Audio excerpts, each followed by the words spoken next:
And when they act, you see inflection points. One of those inflection points when the history of this is written is Gettysburg, Pennsylvania, where so much of American history has been written and so much important history.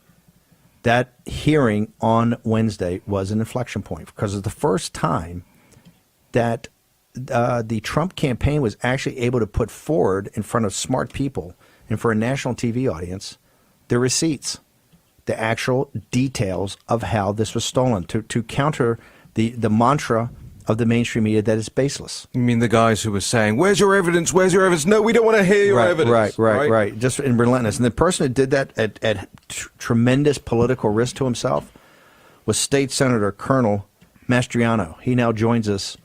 So, Colonel, tell us what's transpired since then and how we're going. One of the things people are asking me nonstop, my phone's blown up all over since Wednesday, is when, because the House passed it in Pennsylvania, the Commonwealth of Pennsylvania, when are we going to actually have something that takes place in Harrisburg with the legislature? And hey, let these guys who came forward these receipts be crossed. Let them be crossed by Democrats, but let's get the evidence out there. Is that going to happen, sir? If I have anything to say about it, yeah, absolutely. So who would have known Wednesday would have been so huge? You know, all it was a hearing to lay the facts out there, you know, let the witnesses come forth. And you know, and Steve, you know, as you said before, the media should have done this. They should have found these witnesses if they cared about truth. You know, it's funny, they only have intellectual curiosity when it advances their political agenda. That's not journalism there. That's political hacks right there. And so we laid it out there, and wow, what a compelling case was made. And the people of the nation were just, I think, a bit shocked and taken back that there was that much real evidence and so many witnesses willing to step forward. And that was only the tip of the iceberg. There's many, many others that have come forward and sworn affidavits. So the so what is what's next? So obviously a joint resolution saying that we are going to probably grab back our constitutional authority in Pennsylvania. And okay, let me lay this out here. So Pennsylvania, 1938, the General Assembly in 1938 decided to hand over picking the delegates to basically the Secretary of State. So whoever that wins the popular vote in the state, assuming the election's fair, that the delegates would naturally go to that person, which makes sense if the election's fair. But if it's not fair, well, I actually hand that power of selecting delegates to the same person who cheated, you know, the same party that cheated. Absolutely not.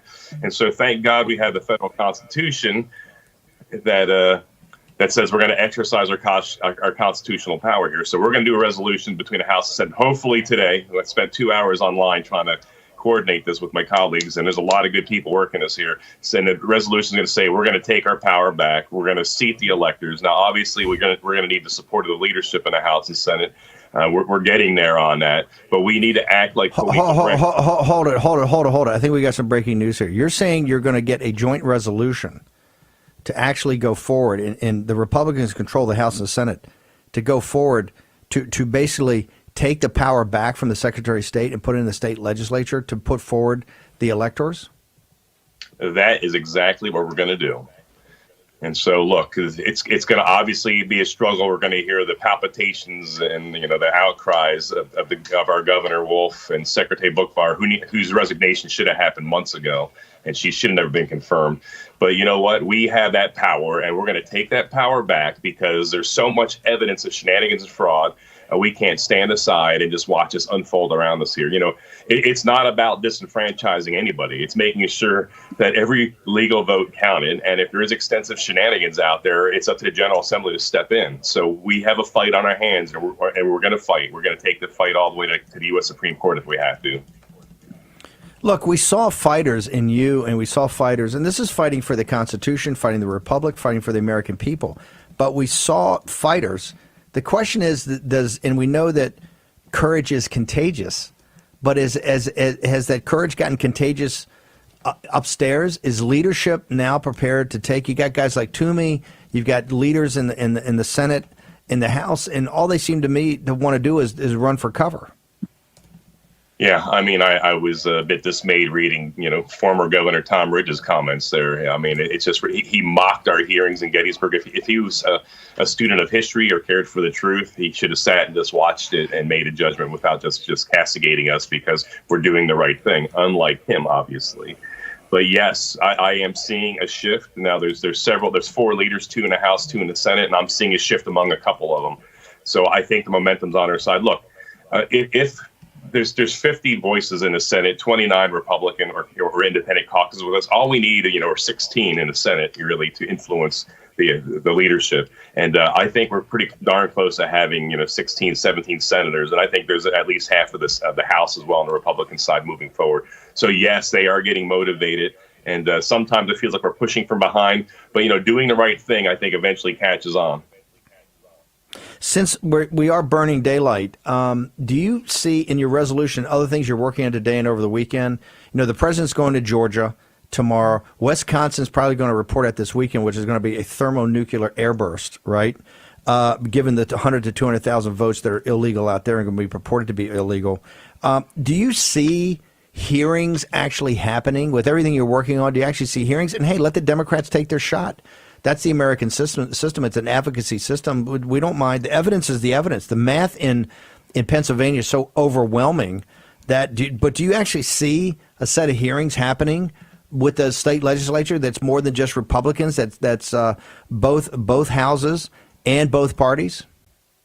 Yeah, I do. But, sadly, and this is, I'm a very impatient guy. And obviously growing up in an organization that's results oriented in the Army, either deliver results or get out of the way. So this is more deliberative. So this is going to happen in a week or two. We just don't have time. So that's why we're pushing forward this joint resolution to take our power back. And the statements that are going to be in there, basically, we're going to take responsibility of the electors. We're going to, of course, void the certification because we can't certify an election result that appears to be corrupted. And why can't that wait till after the Supreme Court makes a judgment on the case that the Trump administration makes, and that we need to move forward as a co-equal branch of this government? So there's some strange things, Steve, that the Constitution in Pennsylvania has. So normally we turn into a lame duck, on Tuesday. So effectively Monday is our last day. We're going to have to step back in here and say, no, we're going to seat the new House members and senators and reinstate those reelected like myself. And we're going to work through December. I mean, it's like ridiculous stuff here. You never think that a General Assembly would put themselves out of business for an entire month. So there's a lot of things as this resolution have to deal with internally to Pennsylvania, but also externally with this election. Let me ask you: this resolution can it just be empowered by the House and the Senate? Would the governor have to sign something? Would it have to be statutory, or can a resolution actually take it back? Given the 1938. Could you do it by resolution that the governor didn't have to sign, or does the governor have to sign it and then you have to overcome that like a veto? What's the mechanics of actually making this actually happen besides going to court? Yeah, so for a Senate bill and a House bill, it does have to go to the governor. So that's why this is going to be a resolution. It does not require a signature. And so we do have the authority to suspend law in the General Assembly. Now, it's something that you'd only do in extreme. I don't know any case we've done that, but in our state constitution, we can suspend aspects of the law in an extreme case. So we have the power to do that. Steve, the whole thing is, why don't we start acting like co-equals? Because this whole time, we dither, we talk, we deliberate. Let's assert ourselves. At no point in the past 8 months during this COVID crisis, when Governor Wolf has come down with his heavy hand here of edicts and proclamations, almost like a king, I had not seen us step out boldly. Now we're finally seeing action here, but what a terrible time to find ourselves and to finally be compelled into action. But this whole experience the past 8 months have prepared us for this moment, because now we know how to circumvent the governor and how to override his failed Secretary of State. How can people, particularly people that watch this show and listen to the podcast, by the way, over 21 million downloads now, one of the top podcasts in the nation and the world. And that's besides all the distribution on cable TV and satellite and with Real America's Voice streaming. I want to thank everybody, all our distribution partners on national radio with John Frederick. I want to thank all of our distribution partners for that. But how can the people that watch and listen to the show, particularly those people in Pennsylvania, the Commonwealth of Pennsylvania, this is an action-oriented show. And you were a Army intelligence officer. You know what actionable intel is, actionable information. What should our audience do? What actions do they need to take to support the Constitution, to support our republic, and to support a legal and fair, certifiable count in the Commonwealth of Pennsylvania? Please reach out immediately to your representative. in the state house and your state senator, and tell them they need to get on board with this joint resolution here to stop the certification of apparently a corrupted election. We've seen lots of evidence, and so we can't certify this here unless it's actually a reliable election, and also get on board because we want to appoint our delegates. It's our job. We need to take that power back. So get on your rep and your senator to do their job. Colonel, how can people follow you on Twitter, Facebook, any social media out there for State Senator Mastriano? Yeah, thanks. Thank you, Twitter, for suspending my private account. You drew attention, and I went from 5,000 on Twitter to 112,000. So thank you, Twitter, for attacking my free speech that I defended for 30 years of my life. And see Senator Doug Mastriano on Twitter, so at Senator Mastriano, and on Facebook, which is my largest platform, it's Senator Doug Mastriano.